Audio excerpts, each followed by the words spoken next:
1 Samuel 14 is where we are. Missed last week. I was in McEwen presenting or beginning their summer series. They do it really the month of August. And I know you can say, well, that was the 31st. I know. I didn't ask. I just said, I'll be glad to come. So I don't know. But anyway, we enjoyed it, being able to see friends and folks we know and love. And so that was good. But 1 Samuel 14, by this time now, Saul has been anointed king. One of the things that we notice about Saul is that when he started out to be king, I guess is kind of the way to say that, when he was first king, he seemed to be humble, kind of quiet, kind of reserved. He knew what it was all about, but he seemed to be a little humble, I guess would be the best way of saying it. And one of the things we're going to see tonight is that he kind of grew out of that. It kind of changed. Maybe events hardened him, time hardened him, maybe people hardened him, who knows? Maybe it was just his real self coming out. I don't know. I don't know the answer to the problem that I've proposed, but he does seem to make a change.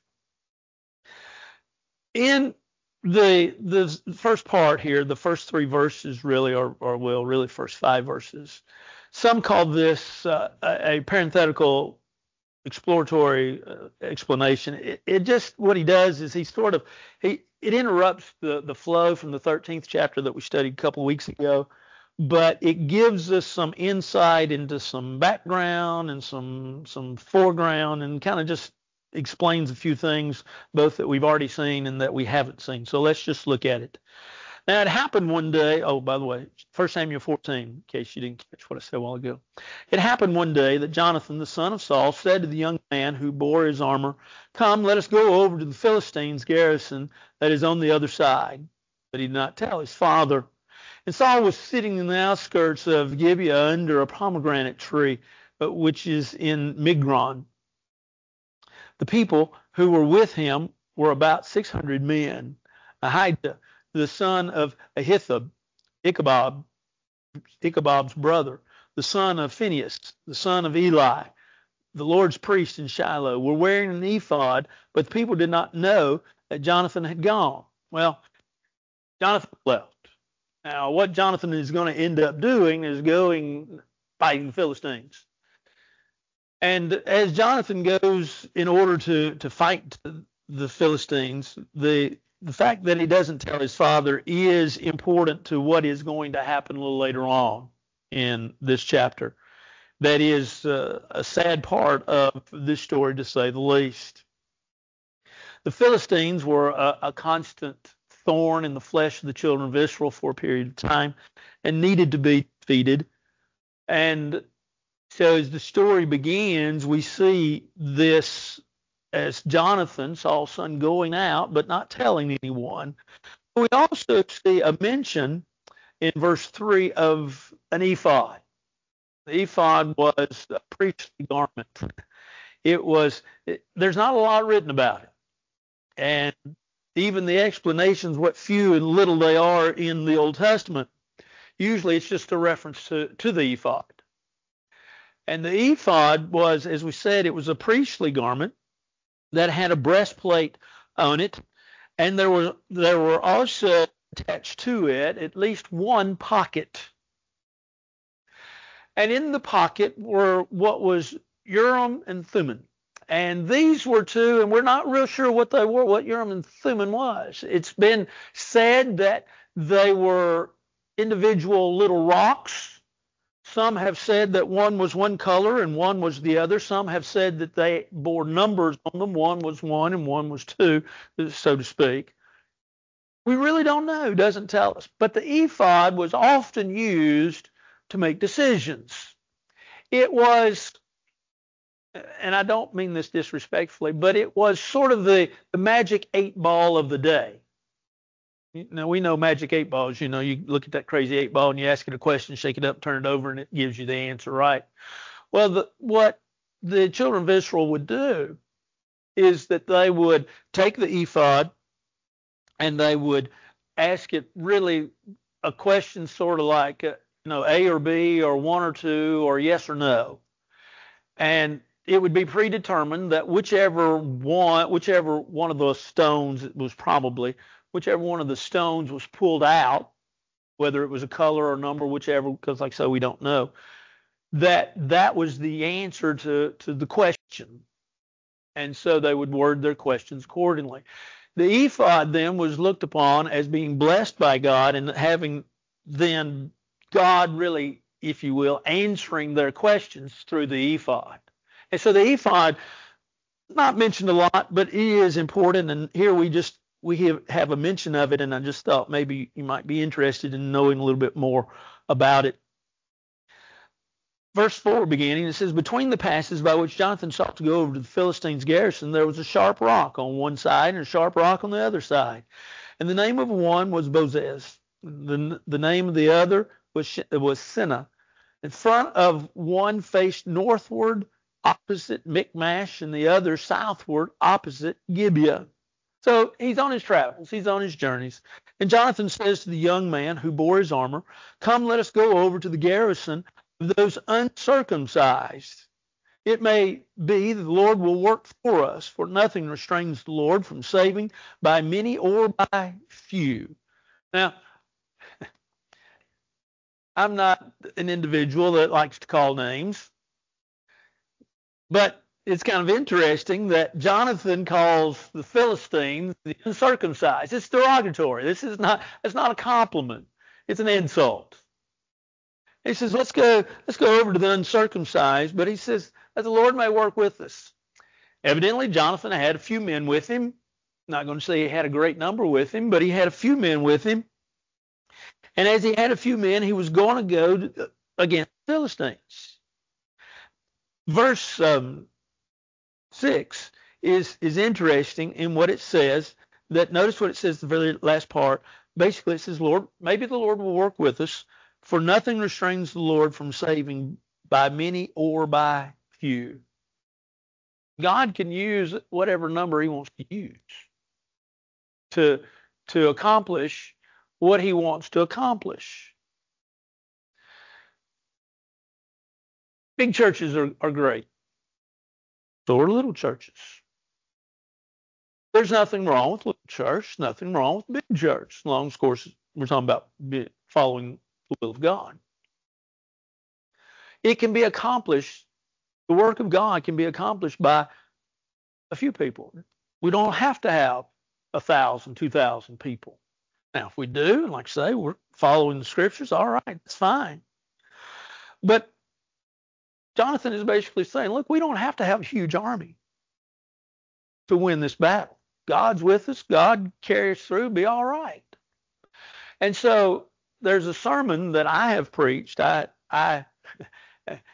If Jerry Barber was here, I'd tell him about it. Jerry actually gave a sermon out to a bunch of us preachers once at a preachers meeting, and he said y'all need to preach this, and it was based on this verse. Not by many, but by few. And Jerry had preached it 150 times. He had it listed down there. Leslie Chapman gave it back to him and said, can't use it. You've preached it everywhere. So anyway, but the thought is great. Small. The number doesn't matter. God can use us, and God can use us for victory. Yeah, I told him I reworked it, and made it into a good sermon. Is what I told him. But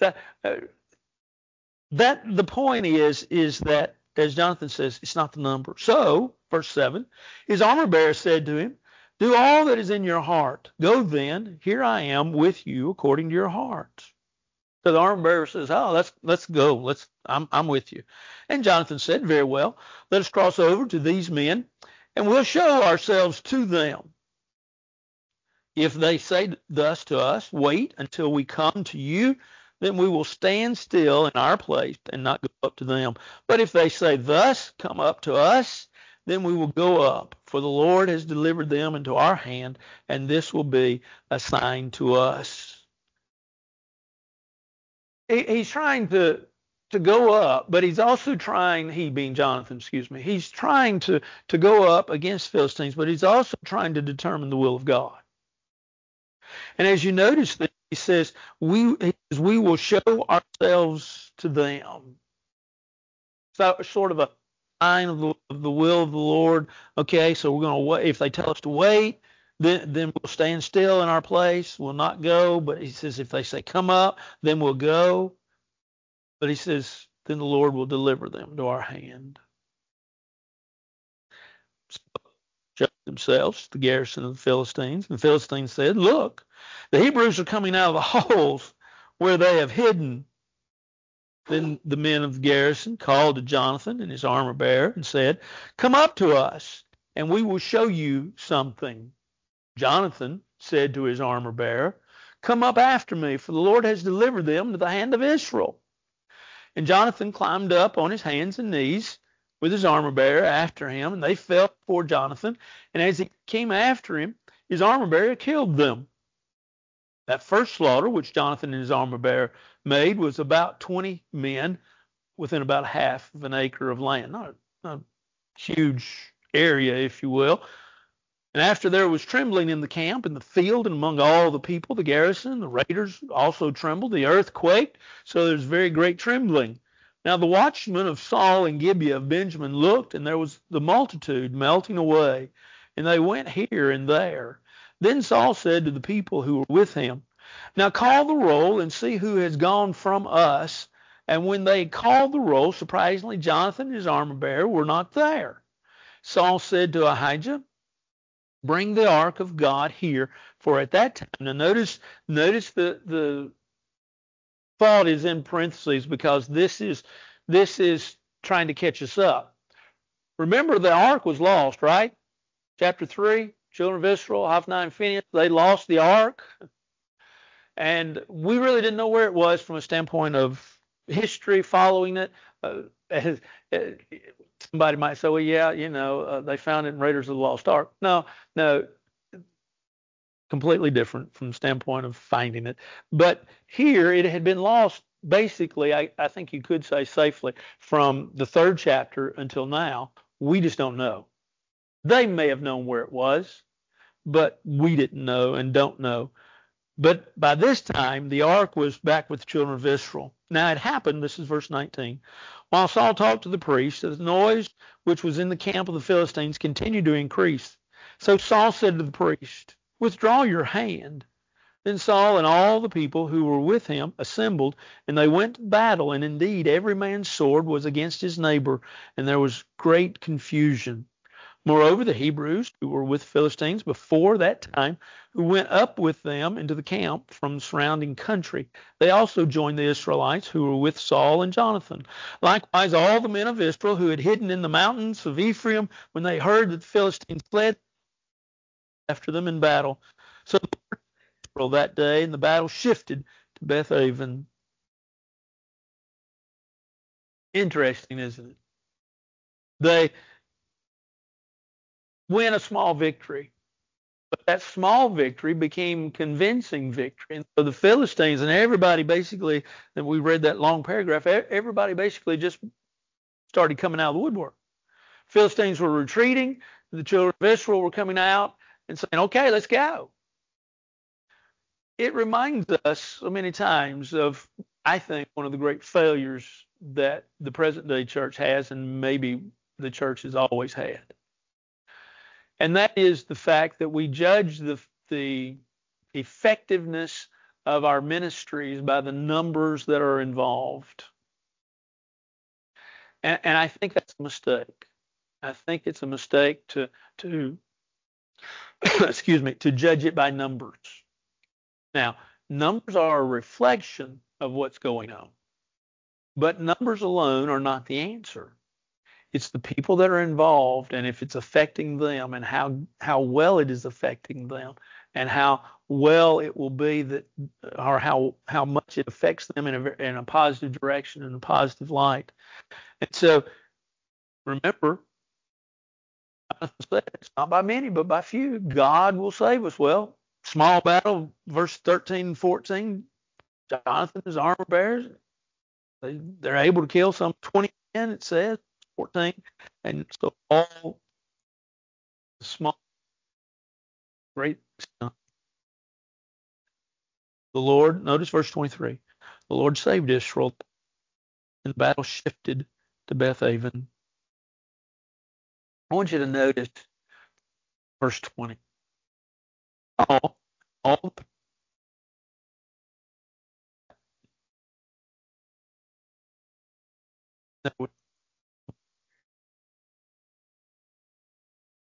one of the things that held up in these latter years of life,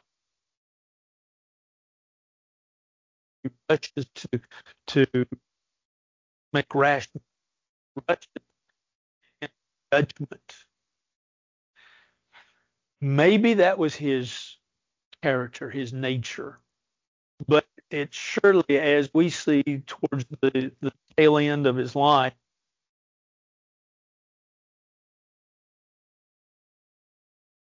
read a couple of verses above and below, he seems to move.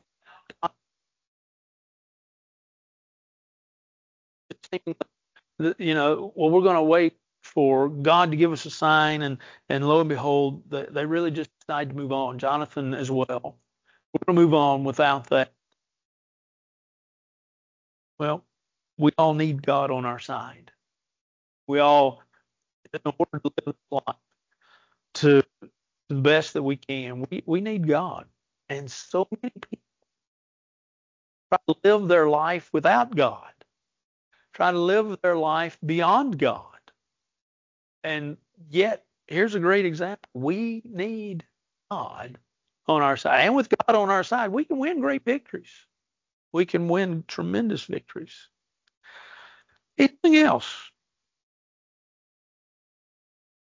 Well, Saul's going to make a really rash vow, and this is the third of his rashness. We saw one earlier, week before last. We saw the second one in verse 20. Now we're going to see the third time.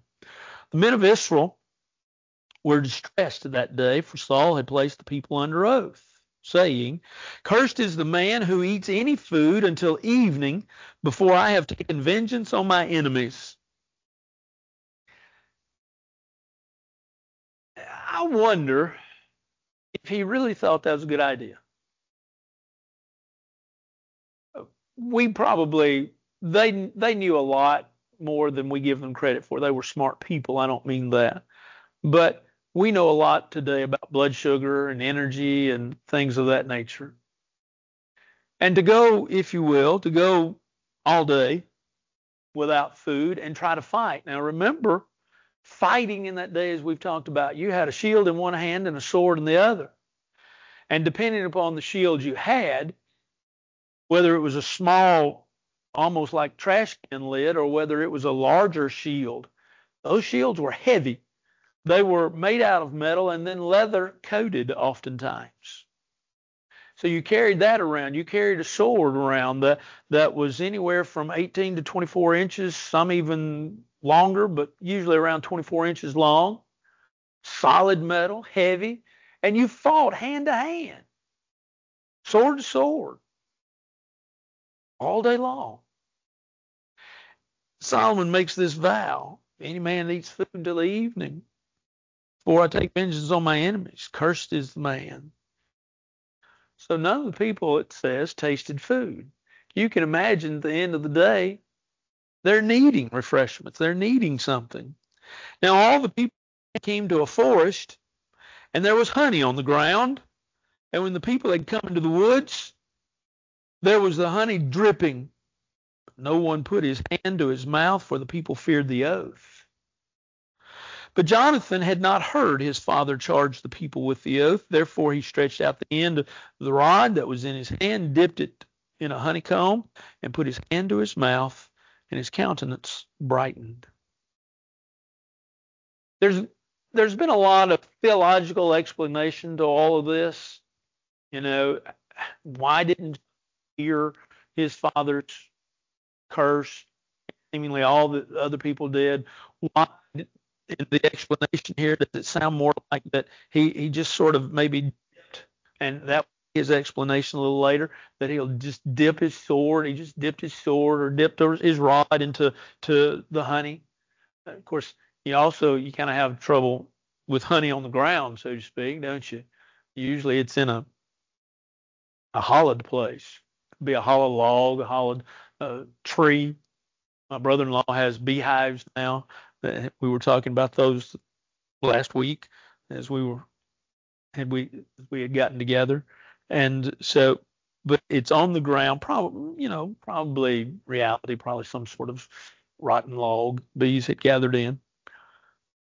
It doesn't really matter. It just does matter that Jonathan had done exactly what his father's curse, if you will, had said not to do. One of the people said, "Your father strictly charged the people with an oath, saying, 'Cursed is the man who eats food this day.' And the people were faint." People, they were tired. Jonathan, though, remember, his countenance was brightened by the taste of the honey. Jonathan said, "Father has troubled the land. Look now, how my countenance has brightened." It's interesting to me, and maybe I'm reading this wrong, but it's almost as if he rebukes his father here. Look what he says. "My father has troubled the land." It's almost as if he said, "There goes Dad again." Yeah, opened his mouth when he should have kept it shut. There goes Dad again. So, but he says, look, that it's almost as if, and maybe once again I'm reading this wrong. I hope not. I don't mean to try to put things there that are not there.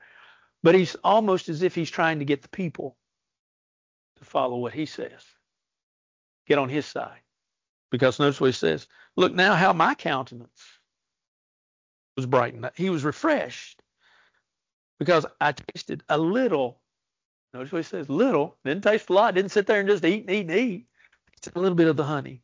How much better if the people had eaten freely today of the spoil of their enemies, which they found, for now would there not have been a much greater slaughter among the Philistines. In other words, we'd have really whipped them. We whipped them good, but we'd have really whipped them. If Dad hadn't made this rash vow. Reminds us, by the way, this vow reminds us, go back into the book of Judges. We studied a rash vow back in the book of Judges. How, remember the one about he ended up having to kill his daughter? That one? Well, this reminds us of that. And so he's simply saying, man, if Dad hadn't done that, we'd really beat those Philistines. Now, verse 31, they had driven back the Philistines that day from Michmash to Aijalon. So the people were very faint. People rushed on the spoil, sheep, oxen, and calves, slaughtered them on the ground, and the people ate them with the blood. In other words, they may have been having sushi, so to speak. They may have been having raw meat because it says they ate them with blood, which, by the way, yeah. But not only, but it's against the law.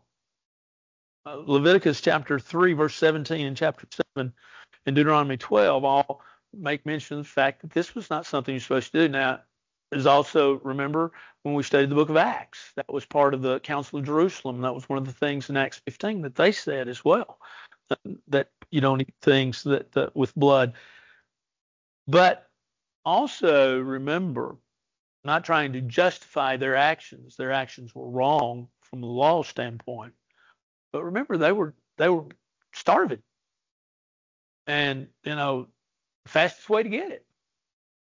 Then they told Saul, verse 31, saying, "Look, the people are sinning against the Lord by eating with the blood," and that's right, they were. So he said, "You've dealt treacherously. Roll a large stone to me this day." And Saul said, "Disperse yourselves among the people and say to them, bring me here every man's ox and every man's sheep, slaughter them here and eat, and do not sin against the Lord by eating with the blood." So it is interesting. Saul is trying to kind of rectify all of this. So every one of the people brought his ox with him that night and slaughtered it there. Then Saul built an altar to the Lord. That was the first altar that he built to the Lord. Remember, Saul was not, as we portrayed him in the very beginning, Saul was not a religious man. And so Saul, it says here, this is the first altar that he built to the Lord. An altar, though, would imply what? Sacrifice. It would imply, now I'm not saying necessarily so, but it would imply a sacrifice. It would also imply, remember that we talked about the difference between sacrifice and burnt offering. Sacrifice, under the law, the priest would take part of the sacrifice and he would eat it, and then of course he could also give it to the people. Whereas a burnt offering was where you charred it through and through, and you didn't eat that. But nevertheless, he builds this altar, and Saul said, verse 36, "Let us go down after the Philistines by night, plunder them until the morning light. Let us not leave a man of them." And they said, "Do whatever seems good to you." Then the priest said, "Let us draw near to God here."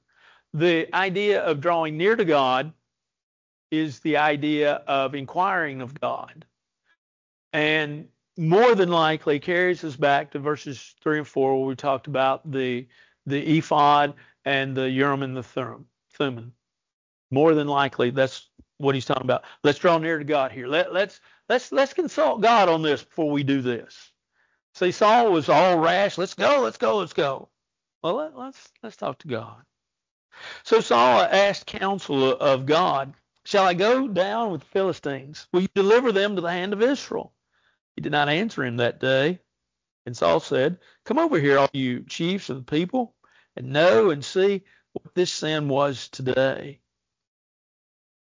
Saul seemingly felt like there was a violation in the land that had caused God not to answer him. It's a little bit stretching the story, but kind of reminds us of who? How about Achan? Remember when he hid in the tent? It stretches that story a little bit in comparison, but it reminds us, the thought reminds us of it at least. Saul says, okay, we need to find out, where's the sin in the camp? For as the Lord lives, who saves Israel, though it be in Jonathan my son, he shall surely die. Not a man among all the people answered him. Then he said to all Israel, you be on one side, and my son Jonathan and I will be on the other side. He says, God's going to save us. Jonathan and I will do it. You all be on one side, we'll be on the other. And people said to Saul, do what seems good to you. They didn't object to Saul. They didn't go against Saul. Okay, whatever you think best. Therefore, Saul said to the Lord God of Israel, give a perfect lot. So Saul and Jonathan were taken, but the people escaped. And Saul said, cast lots between my son Jonathan and me. So Jonathan was taken. Then Saul said to Jonathan, tell me what you've done. Jonathan told him and said, I only tasted a little honey with the end of the rod that was in my hand. So now I must die. Well, that's a confession, isn't it? You reckon he swallowed his throat a couple of times? Had a lump in his throat? I mean, first of all, the pride of any of us, is very hard to admit that we've made a mistake. And yet he was willing to make the mistake. And he's even willing to tell his father, because I did this, I must die. He realizes the consequences of his father's curse, oath, if you will. And he realizes that those consequences fall on him. And Saul answered, God do so and more also, for you shall surely die, Jonathan. So Saul makes a vow. It's going to happen. It would seem as if, and maybe somewhere in here, in this story, where it doesn't really reveal it, as far as when Saul exactly knew that Jonathan had broken the curse. Maybe he did at the end here. Some have speculated. Some speculated that he knew it well in advance? I don't know. I don't know the answer to that. And ones I looked at, they didn't know the when either. They just knew that Saul asked him this question and Jonathan's answer. But the people said to Saul, shall Jonathan die, who has accomplished this great deliverance in Israel? Okay. Children of Israel finally delivered from the Philistines. Philistines had had a very hard, harsh hand on the children of Israel. The children of Israel now realize that a victory is theirs. And evidently, they were well pleased with Jonathan. They were thankful for Jonathan. They were happy with Jonathan. And so now, really what they're trying to do is get Jonathan free, get him out of the curse. And so they asked this question, well, shall Jonathan die? Don't you remember what he did? And their answer is interesting. Certainly not. They sort of ask the question and answer it themselves. Shall Jonathan die, who's accomplished this great deliverance in Israel? Certainly not. And it's almost as if they make this solemn resolution, not really a vow, but almost a vow. As the Lord lives, not one hair of his head shall fall to the ground, for he has worked with God this day. Now, there's an interesting thought.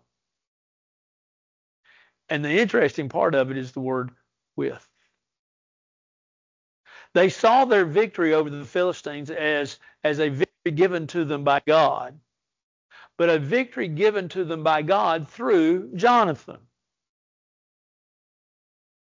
Now, let that sink for just a second and think about it. God gives us victories today also through us and through others. How shall they believe on him in whom they have not heard, except they have what? According to Romans 10. Preacher. But the idea there is not just somebody that stands in a pulpit or stands behind a podium. It's somebody that teaches them. God uses us to influence others. As I said today, Suzanne and I had to run to Dixon for some business, and so we went. And Suzanne, before we left the house, she said, I have an Applebee's card. And she said, there's not an Applebee's anywhere around here. But there's one in Dixon. Of course there is. It's been there for 20 years. No, not that long. 15 years. Can we eat there? Okay. So we ate there. We had a very nice waiter. Very nice. I learned his name. He was just really good. And we really appreciated what he did for us.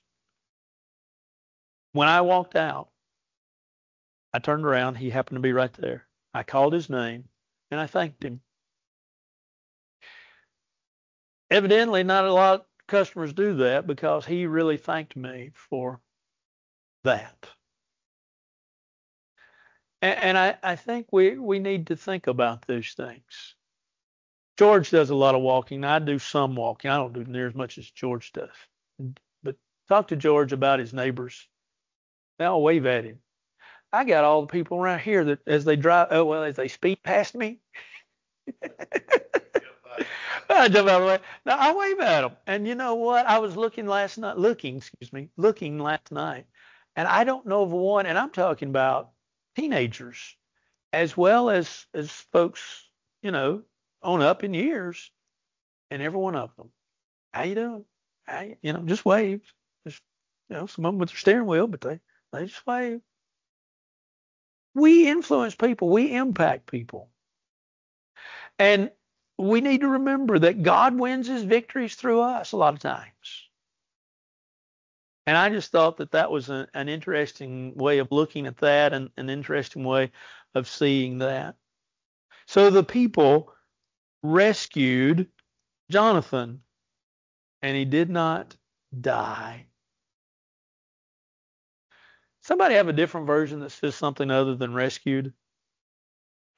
Yeah, yeah, yeah.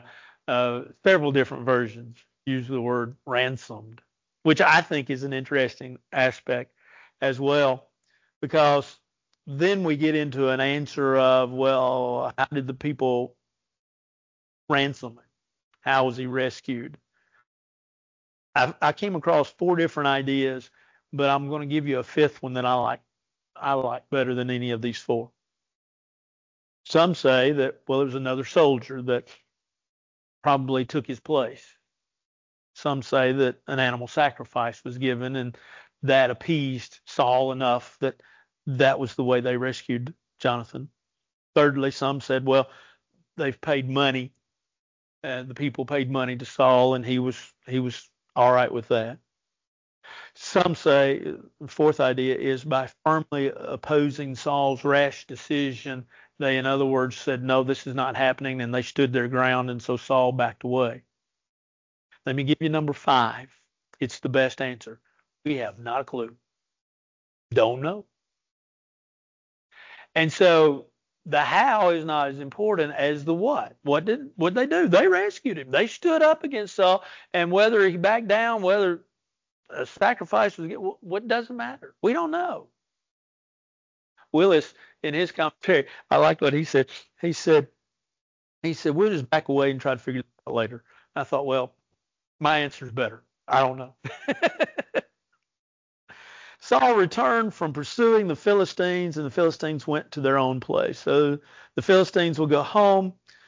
The sad thing is that they didn't completely defeat them now.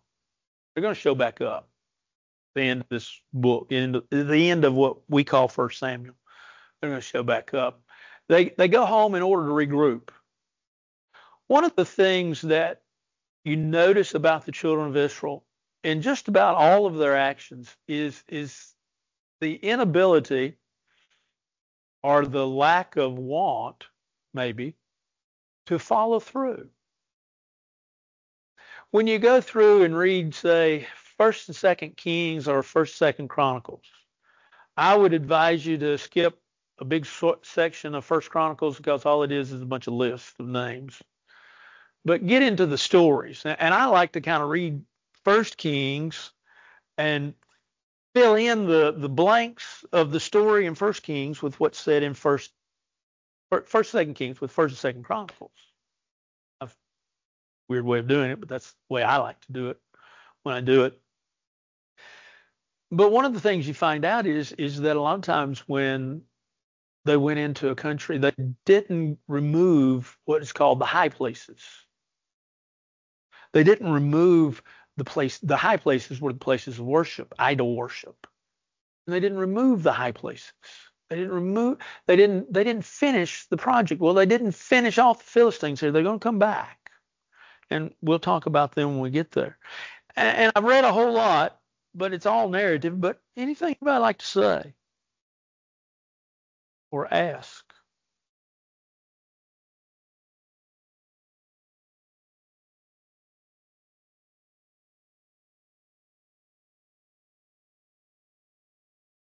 Yeah.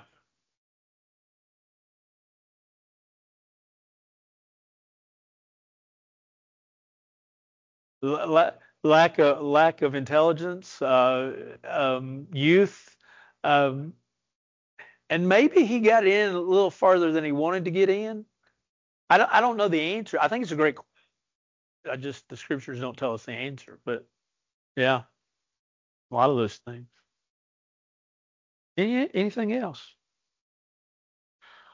Well, all right. Verses 47 really through verse 52. Some of the things that we're just going to kind of read over this. Some of the things were stated before. Some of the things in this paragraph are only found in this paragraph, and this is all we have. And some of the things we will talk about as we get to them a little later in this book. But so it's the last part of this chapter is what I call a summary paragraph. Let's read it. So Saul established his sovereignty over Israel and fought against all of his enemies. on every side, against Moab, against the people of Ammon, against Edom, against the kings of Zobah, and against the Philistines. Wherever he turned, he harassed them. Somebody's version have different than harassed? Routed, yeah.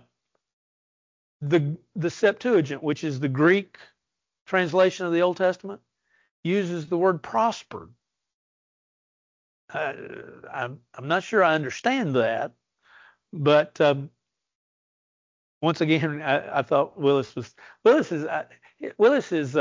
when I refer to Willis, he is a member or was a member of the church. Was because he's passed away, but taught out at Abilene, and he comes to some interesting conclusions in his writings.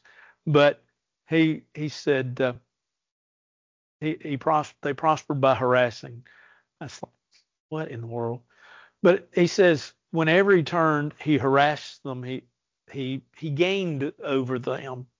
He picked fights with them, if you will. One of the things you get there is sort of a summary of what has really been seen in chapter 13 especially.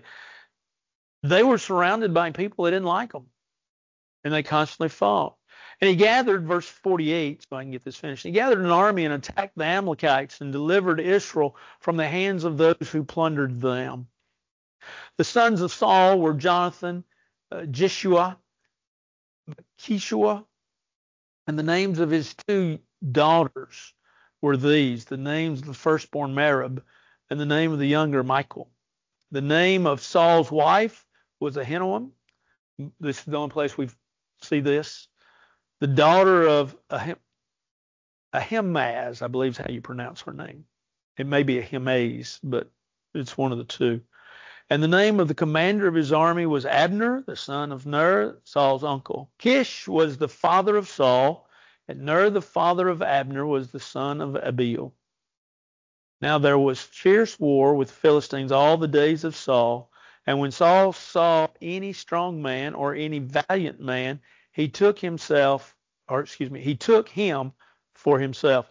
So it would appear in this last verse that maybe the army had dwindled. Maybe they lost a lot of men. It does say there was a fierce war with the Philistines all the days of Saul. And so he constantly needed to refresh, to resupply his men, if you will. And so anybody he could find. It says strong men, any valiant man. Valiant man means a man with courage, a man that's able to, with determination. It says that Saul took him in for his army. Anything else?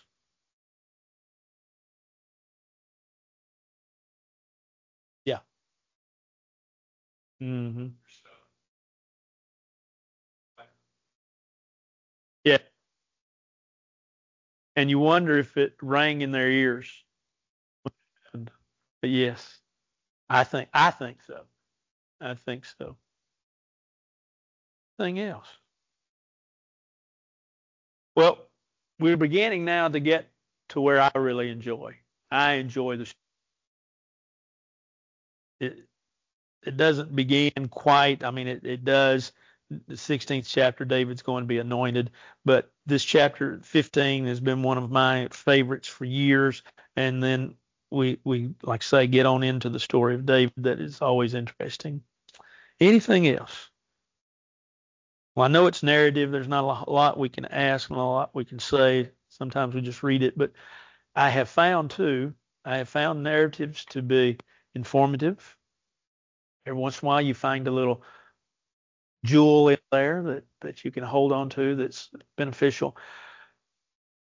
But what we see in this story, and I want to highlight this a little bit, what we see is God delivering Israel. Years,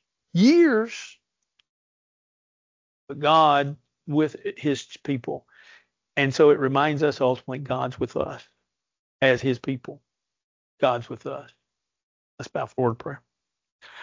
Our most kind and gracious and loving Heavenly Father, we're so thankful for this day.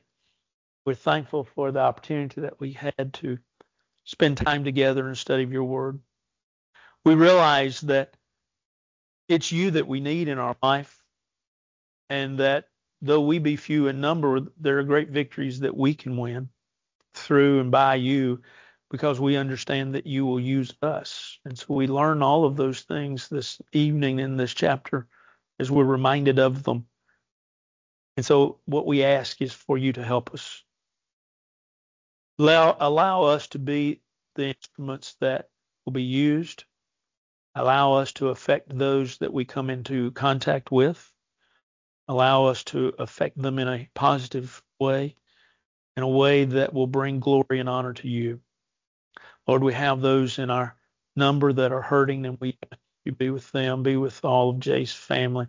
First of all, we're so thankful for Miss Arlene, for the life that she lived, the beautiful lady that she was, and we ask that you be with Jay Sr., that you bless him. Hold him within the hollow of your hand. We know his heart is hurting. Be with the girls and be with Jay. Bless them. We know loss of a mother is moving. We ask that you be with the family members, different family members.